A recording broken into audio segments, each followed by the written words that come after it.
The following is an AZPM original production. For AZPM, I'm Mark McLemore, and this is Arizona Spotlight.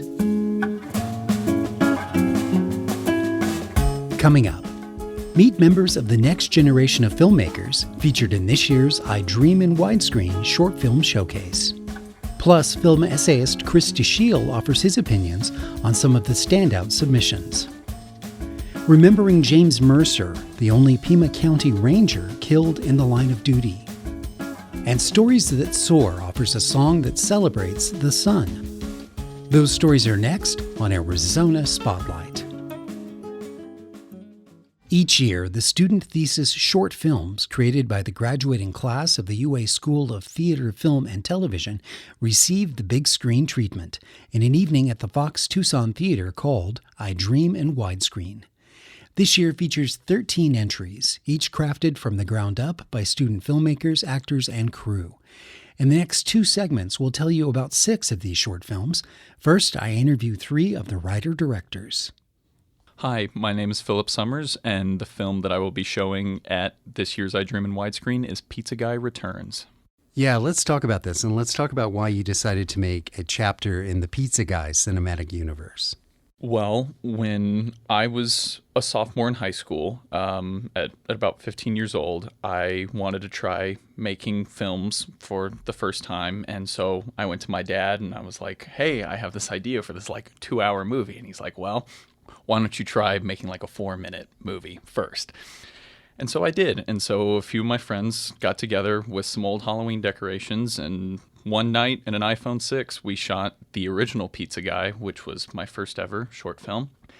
And the process of making that is the reason why I wanted to make filmmaking not only my career, but my life's passion. And when I was applying for this program, the BFA program, I knew that there was going to be a senior thesis film at the end of it.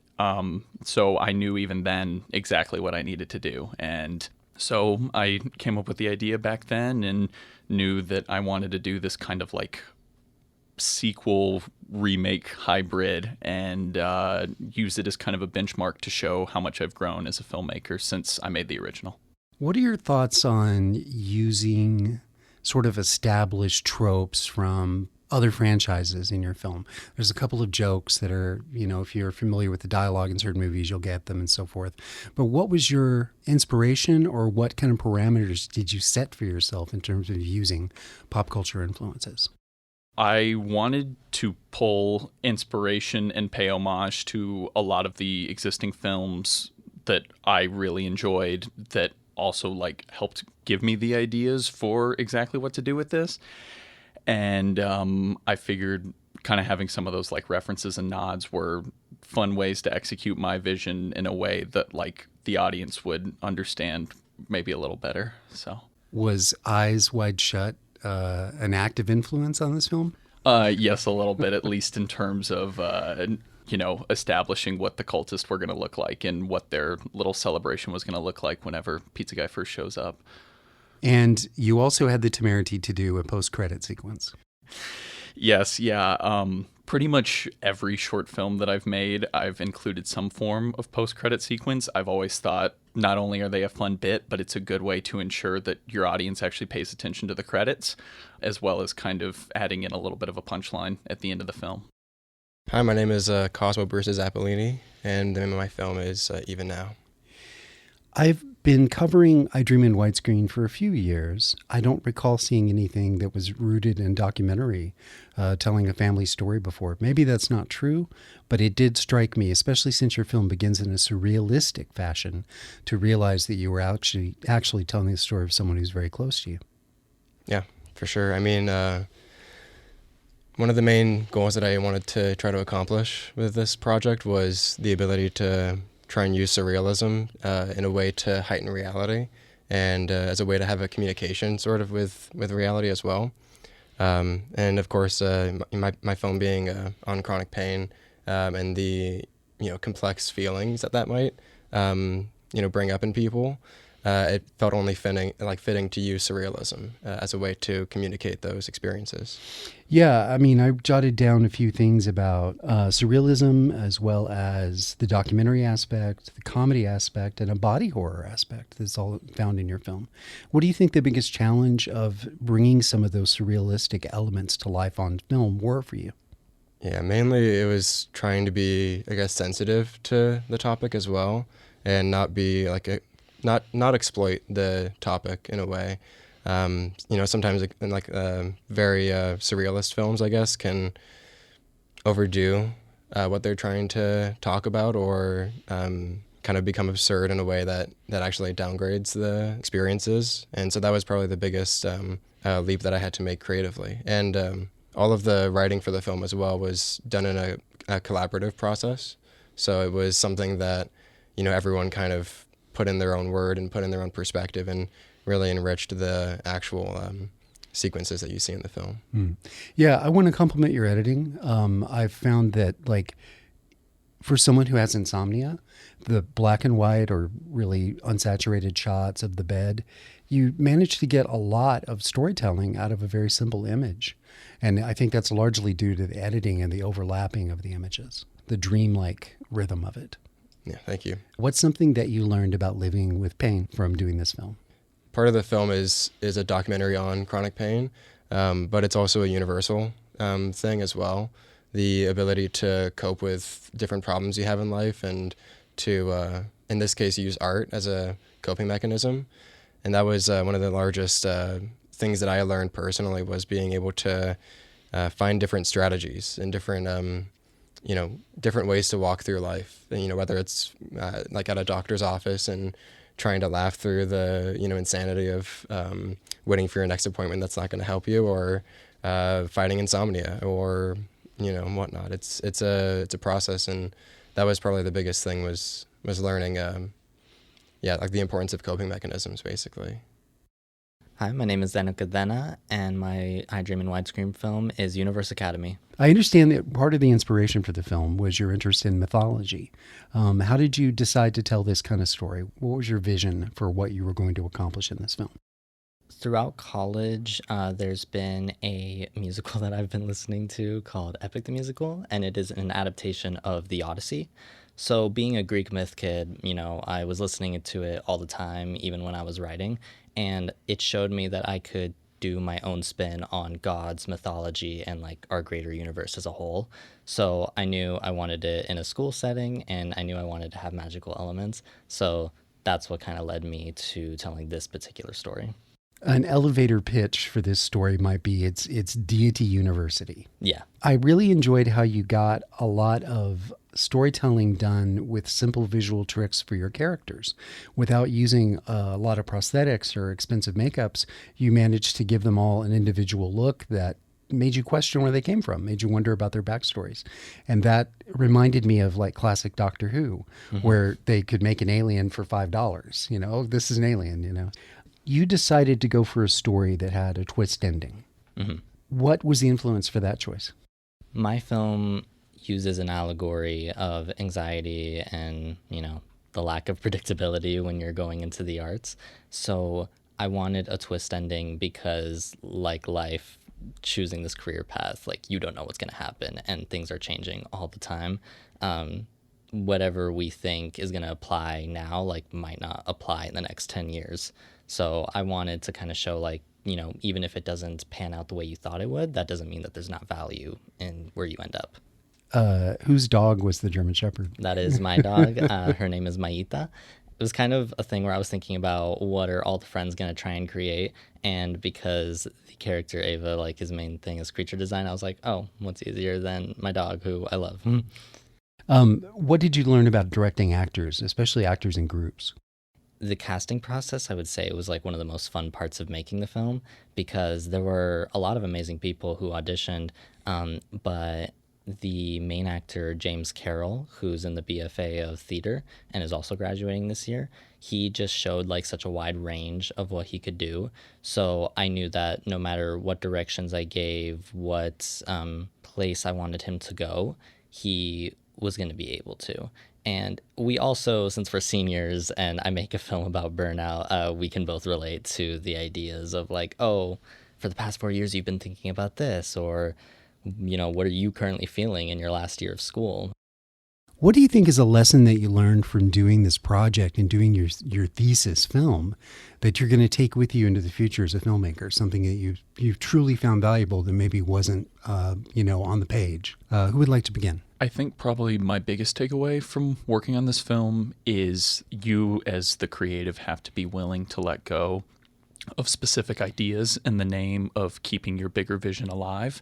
And the more you're able to be flexible in that regard, not only will the film turn out better, but everyone will enjoy working with you. Daniel, how about for you? For me, I found that because my film is a fantasy, there's a lot of moving pieces to the world I was trying to create. And in something that's on the shorter end, you want to be very conscientious about your audience and like how they're going to take all that information in. So whether you had 5 different aspects of the world that you really wanted to introduce, you have to keep like in mind, is this going to make it better or is it going to make it more confusing? And Cosmo? Yeah, this was the first film that I did that really was motivated by like large group kind of collaboration.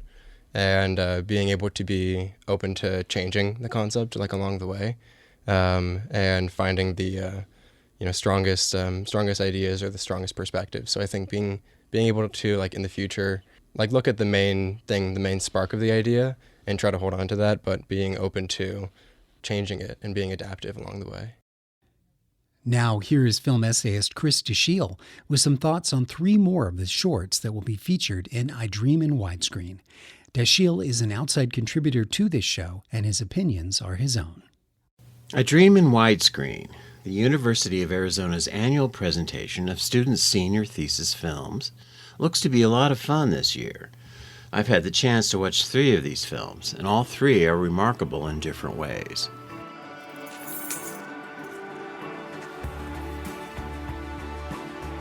Parallel Lives, a film by Neilani Castro, is set in Nogales, Arizona. A young woman and a young man, strangers to one another, cross paths in town several times, she on a bicycle at first and he on foot. Castro uses split screen at times to show us the 2 characters in different places. She's mastered a smoothly flowing camera with expert use of space in this simple but beguiling slice of life. The young man works at a bakery. The film's observational style lets us know what that's like in just a few shots. We then see the young woman working at the local library, shelving books. At one point, apparently on his break, the man is in the next aisle from her, but they miss meeting each other just barely.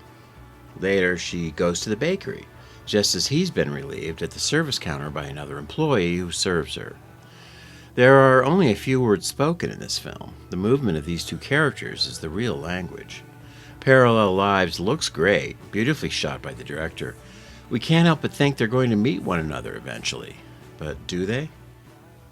Play Pretend is a charming comedy by Jordan Fouts about women and girls and the trappings of conventional femininity. We see a young woman in a purple dress carefully putting on pink makeup. She has pink hair and wears a tiara. Then we see her saying goodbye to a group of little girls at a birthday party, using an exaggerated princess voice. Indeed, she is playing a princess. She works for a small company called Princess Penny that sends a made-up fairy princess to help celebrate at parties and events. But when she gets in the car, she makes the mistake of pulling her wig off before she drives away. One of the little girls sees her and starts screaming. Later, her boss chews her out for ruining the event. 5 calls, Crystal. 5. I've got parents lining up for my head because their children are inconsolable after seeing Princess Penny rip her hair off. Okay, Donna, listen, I can explain. Explain what? I'm trying to run a business here in case you haven't noticed. Play Pretend's greatest strength is its lead performer, Hayden Peterson, who makes the contrast between the sweet princess she's playing and the real woman she is, whom we see vaping and swearing a little, believable and funny. Her boss gives her another chance, and the story takes a thoughtful and satisfying turn. Finally, we have a work of science fiction, The World We Live In, by Xander Manise. We see a figure in futuristic garb, the face hidden by a helmet, putting on a pair of metallic-looking gloves while preparing for a mission. Evidently, this is some kind of interstellar courier being sent to deliver something to a distant planet. A robotic female voice transmits orders to him somehow through his helmet. Greetings, Courier 90102. We appreciate your dedication to the company. You have served the company loyally, and as a result, this will be your last drop. The package will be delivered at a drop-off station marked on your coordinates. Our clients will pick it up later. As a token of our gratitude for your time at the company, we've carefully selected this mission for you to ensure your safety and smooth departure into your retirement. The voice says the planet is uninhabited. After landing, it's clear that there's life there. The voice tells him she meant there are no hostile life forms. When the courier becomes distrustful and resists, it turns out that the masters can make him comply against his will, presumably through some controls in his spacesuit. The costumes and the production design are inventive. The influence of the TV series The Mandalorian is pretty obvious, which is fine. Filmmakers always borrow at first in order to learn. The movie was shot at the King's Anvil Ranch, about 20 miles southwest of Tucson in the Ultra Valley. The desert expanse is a perfect location for this alien planet, and Manise highlights the blues and greens to make it seem even stranger. The world we live in, however, as the title tells us, is really commenting on the harsh realities for people living here on planet Earth. I find that I can often see the principles underlying the art of film more clearly through the work of students. I Dream in Widescreen shows us the basics and the foundations of cinema, carried off at miraculously low expense. I'm Chris Dashiell, and this is Arizona Spotlight. We have a trailer for the event and links for complete information on the Spotlight page at azpm.org.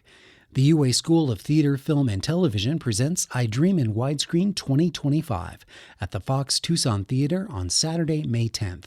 Doors open at 6 p.m. May is traditionally a month when fallen police officers are honored for their service. Next, Arizona Daily Star columnist David Layton shares some of the history he uncovered around the life of James Mercer, the only Pima County Ranger ever killed in the line of duty. Well, I was working on a story about Del Mercer. There's actually a mountain spring called Mercer Spring in the Molino Basin of Mount Lemmon. While I was working on it, I came across the knowledge that this had been his actual father rather than stepfather who had raised Del Mercer. And your article begins by describing that there's actually a plaque if you look in the right place in Cienega Wash. Have you visited that site? Yeah, I've been out there, took a couple pictures of the sign. It's along March Station Road, right as you're coming up on the Cienega Bridge, which is over the Cienega Wash. There's a sign there. Looks like the other ones of the deputy sheriffs that were killed in line of duty, but he was a county ranger.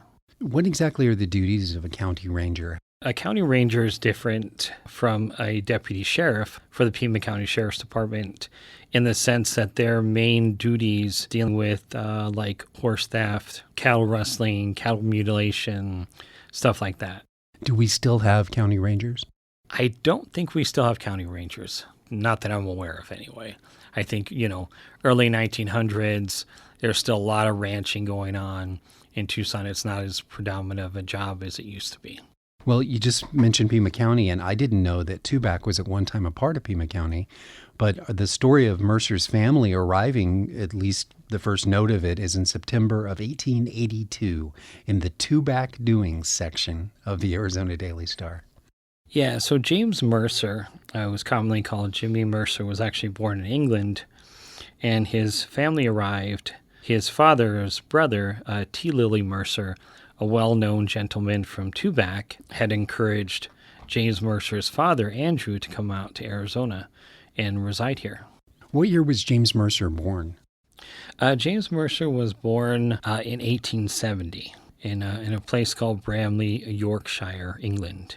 What did Mercer's father do for a living when he got here? Mercer's father, Andrew, was a courier in England. That's someone that basically greases up leather or hides to make them more flexible. After Tubac, Mercer spends just a little time in Tucson and ends up going to Mammoth. Yeah, you make a note that his father, Andrew, enrolled him in the Mammoth School District. when he was 16 years old. Yeah, at that point, the Mammoth School District was essentially just one building. It was one school, had students from ages, I think it was like 6 all the way up to 18. So if we skip ahead a few years until Mercer is about almost 30, maybe 31 years old, it looks like he's working for the Tucson Police Department. In early 1911, Tucson Mayor Preston N. Jacobus appointed Mercer the day jailer of the Tucson Police Department. In January of 1912, Mercer took a leave of absence from the police department and spent time with Pima County Sheriff John Nelson at his cattle ranch. This time spent together likely contributed to Sheriff Nelson appointing Mercer to the Pima County Sheriff Department. 2 months later, he becomes a county ranger for the Pima County Sheriff's Department. Well, what do we know about the incident that led to Mercer's passing? So on December 2nd, 1914, Mercer and a rancher named Robert Fenter rode to a Mr. Padilla's ranch, a small ranch with only about 6 or 7 head of cattle, located about 4 miles north of the railroad town of Pantano, Arizona, which is now a ghost town, about southeast of Vail, Arizona now. The purpose of the visit was to investigate a report that Padilla had a stolen calf. As the county ranger approached Padilla's corral, Mercer shouted to Padilla that he was going to take the calf. Padilla, an old man who had a Winchester rifle, was walking towards the men. When he reached about 50 to 75 yards, he raised his weapon, and at this point, both men fired their respective firearms at one another. Mercer was struck in the left thigh, and Padilla ran around his house and away into the canyon. They thought about pursuing after Padilla, but Mercer decided it would be better if he gets back to town because he'd been shot. So Fenter helped Mercer put him on a horse. They went to the nearest train station and there put on the train back to Tucson. Mercer ends up in Rogers Hospital, which was located at 123 South Stone Avenue, and was attended by Dr. Schrader. Now, unfortunately, he lost too much blood and ended up dying. And you say there was some talk of actually amputating his leg in an attempt to save his life, but Mercer was against that. Mercer said specifically, "No, I will get well or die altogether." So he died on December 10th, 1914 at 6:40 a.m. Was the shooter Padilla ever brought to justice? They believe Padilla crossed over into Mexico, and it's unknown for sure whatever happened to him. Padilla's family claimed that he had passed away, and that was kind of the end of it. What was your takeaway as a journalist working on this story? I think my takeaway on this story was just the danger that law enforcement put themselves into on a daily basis. Also, I think the danger that county rangers put themselves into, I think, was even more dangerous because they were out there miles from town, going to ranches, going out to different sites, a lot of times by themselves. There were only 2 or 3 county rangers at a time. So I think their job was particularly dangerous since they were away from towns for miles. My guest, David Layton, writes the Street Smarts column that appears on the first Monday of every month in the Arizona Daily Star. His article on James Mercer will be published in the May 5th edition. When young writers submit their stories to Literacy Connect's Magic Box Story Portal, they get the opportunity to hear their work produced and performed by Stories That Soar. That group's mission is to amplify student voices and help young writers realize the power and potential of bringing their stories to life across all media. The song you will hear next was written by a 5th grader named Elizabeth. A single sprout, your roots dig deep underneath, waiting for sunlight.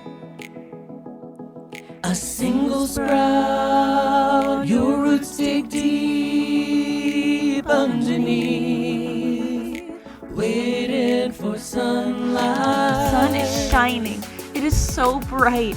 The sun is shining with power and light. The sun is shining, it is so bright. The sun is shining with power and light.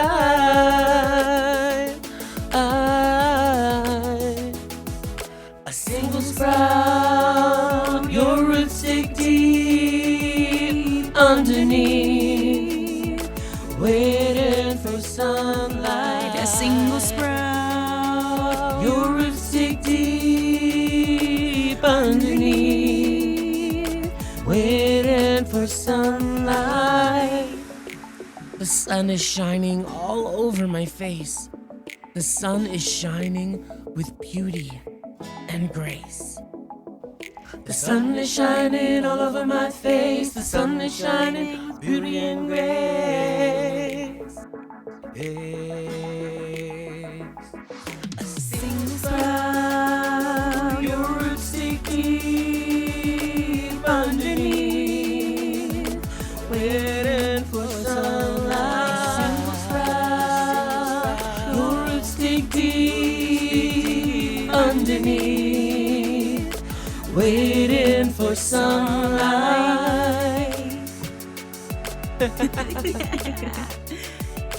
Waiting for sunlight. Waiting for sunlight. Oh, wow. Oh.